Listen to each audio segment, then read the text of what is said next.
सिवान शहर के श्रीनगर स्थित बिहार सरकार के पूर्व मंत्री सिवान सदर विधायक और बिहारी चौधरी के आवास पर आज जननायक कर्पूरी ठाकुर की जयंती समारोह मनाया गया। आपको बता दें कि राष्ट्रीय जनता दल प्रदेश के द्वारा आज यह आह्वान किया गया कि बिहार के हर जिले में जननायक कर्पूरी ठाकुर की जयंती समारोह को धूमधाम के साथ मनाई जाए और इसी को लेकर इस कड़ाके की ठंड में कोरोना गाइडलाइंस को पालन करते हुए सिवान के विधायक और बिहारी चौधरी के आवास पर जननायक कर्पूरी ठाकुर का जयंती समारोह धूमधाम के साथ मनाया गया। इस मौके पर और बिहारी चौधरी, राजद नेत्री लीलावती गिरी, जीवन यादव, प्रोफेसर हारूक शैलेंद्र जी, जयप्रकाश यादव, राजद जिलाध्यक्ष परमात्मा राम, अभय कुमार सिन्हा, मुन्ना कुमार यादव, वीरेंद्र यादव, परवेज आलम के साथ तमाम जिला के राष्ट्रीय जनता दल के कार्यकर्ता मौके पर उपस्थित रहे।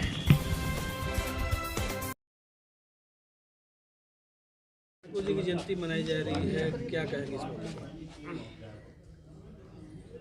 बिहार प्रदेश राष्ट्रीय जनता दल के द्वारा यह आदेश हुआ है कि कोरोना जो बीमारी पूरे दुनिया में है, इसको देखते हुए प्रदेश में तो मनाएंगे ही, पूरे ज़िले में, बिहार के सभी ज़िले में राष्ट्रीय जनता दल जननायक कर्पूरी ठाकुर की जयंती मनावे।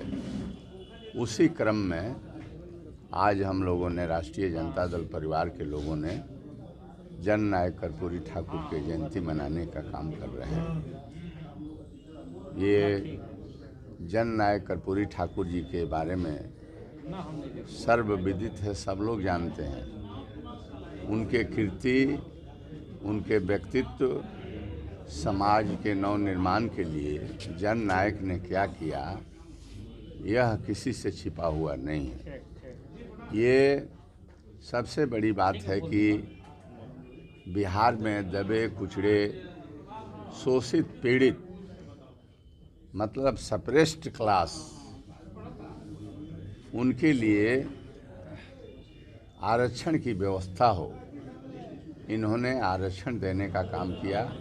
इसीलिए आज भी जननायक कर्पूरी ठाकुर को आरक्षण के जनक कहा जाता है। जननायक कर्पूरी ठाकुर ऐसी बात नहीं थी कि अन्य लोगों के विरोधी थे, नहीं। समाज में समानता मिले तो वैसे लोग जो सरकारी नौकरियों में जिनकी भागीदारी नहीं है, उसके कारण जो भी हो, उन्होंने प्रयास किया, मेहनत किया कि वैसे लोगों को सरकारी नौकरियों में भागीदारी हो, तभी संभव है उनके लिए आरक्षण की व्यवस्था की जाएगी।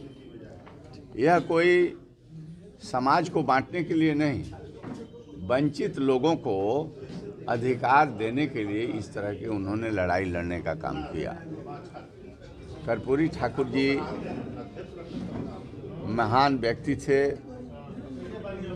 संघर्षशील व्यक्ति थे।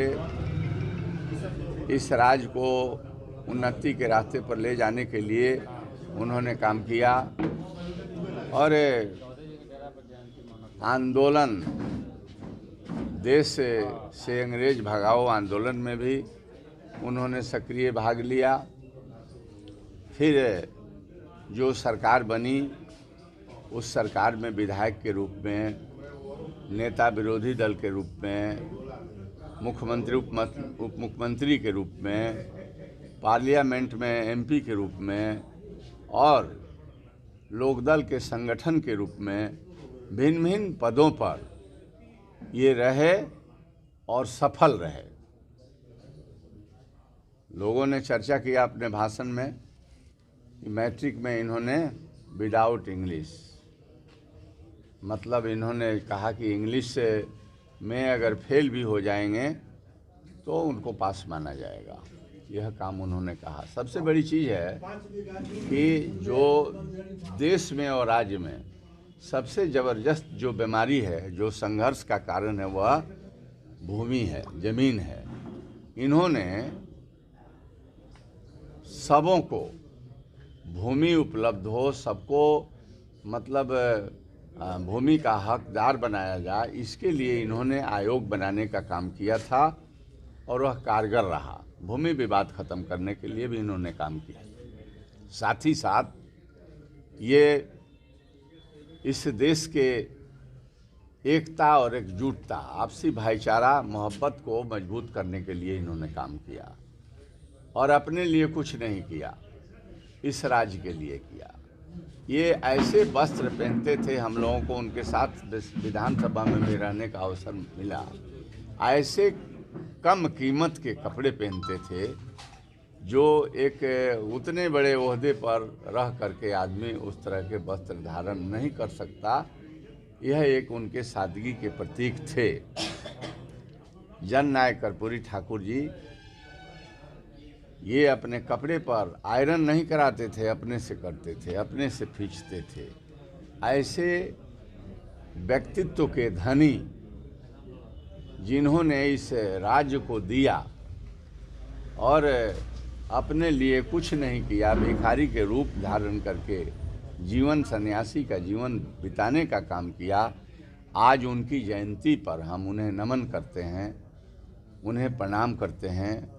उनके चरणों को मैं स्पर्श करता हूँ, आशीर्वाद लेता हूँ और हम तमाम लोगों को जयंती मनाने की सार्थकता, उपयोगिता तभी सिद्ध होगी जब जननायक कर्पूरी ठाकुर के जीवनी को अपने जीवन में अंशतः भी उतारने का काम करेंगे, उनके बताए हुए रास्ते पर हम चलने का काम करेंगे, तो जयंती मनाने के सही उपयोगिता सिद्ध होगी। यह काम हम तमाम लोगों को करना चाहिए, घमंड को त्यागना चाहिए, सादगी का जीवन बिताना चाहिए, सब लोगों को गले से लगाना चाहिए। समाज के सभी वर्ग के लोग, चाहे अगला हो पिछड़ा हो, सब लोगों को जोड़ने का काम करना चाहिए। लेकिन हाँ, जो वंचित है, जो आज भी अभाव में ज़िंदगी जीते हैं, समाज के सब लोगों की जिम्मेवारी बनती है कि विकास के मुख्य धारा पर लाने के लिए सभी समाज के, चाहे दौलतमंद हो, चाहे कुछ आवश्यकता के पूर्ति जिनके पास हो गई है, सब लोगों को मिलजुल करके वैसे अभावग्रस्त जीवन बिताने वाले लोगों को मदद करना चाहिए। आज के दिन हम लोगों को संकल्प लेना चाहिए कि हम ऐसा करेंगे और जो वंचित लोग हैं उनके सेवा करेंगे और देश को, राज्य को जोड़ने का काम करेंगे, बिखारने का काम नहीं करेंगे। जात पात से ऊपर उठ करके हम समाज की सेवा करेंगे, इस तरह की भावना होनी चाहिए, तभी जयंती मनाने की सार्थकता, उपयोगिता सिद्ध होगी। कर्पूरी ठाकुर ने कहा था, आज़ादी की लड़ाई में कहा था कि अंग्रेजी में काम न होगा, फिर से देश गुलाम न होगा। वह उनके दिमाग में चलता होगा, इसलिए विदाउट इंग्लिश उन्होंने मैट्रिक के जो लड़कों को दिया था कि फेल भी हो जाए अंग्रेजी में तो उनको पास कराया जाएगा। कहने का वो आज़ादी की लड़ाई में जो बातें हुई थी वह उनके दिमाग में था, उसको उन्होंने इम्प्लीमेंट किया। मैं पुनः जितने हमारे यहाँ आए हुए हैं, मतलब ये कार्यक्रम प्रदेश के बहुत संक्षेप सूचना अध्यक्ष जी को मिली और कड़ाके के ठंड भी है, मौसम भी अच्छा नहीं है, तो हम लोगों ने इसको बहुत कोरोना के गाइडलाइन को पालन करते हुए हम लोगों ने कहा कि नहीं मनाएंगे, महान व्यक्ति के जयंती हम कैसे नहीं मनाएंगे। इसलिए बड़े शॉर्ट नोटिस पर यहाँ लोग उपस्थित हुए हैं और हम लोग उनको फूल माला अर्पित किए हैं, जयंती मनाए हैं। और सभी महान व्यक्ति की जयंती मनाना चाहिए।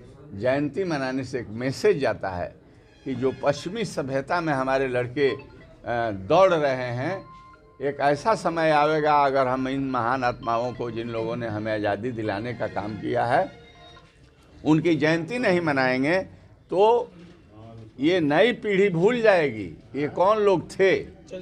इसलिए जयंती मनाने से भी एक मैसेज और एक संदेश जाता है कि हमारे पूर्वज थे, जिन लोगों ने हम लोगों के लिए कुछ किया था, उनको हमें याद करना चाहिए। पुनः प्रणाम, पुनः नमस्कार, पुनः आशीर्वाद जननायक कर्पूरी ठाकुर से लेते हुए हम सबको धन्यवाद दें।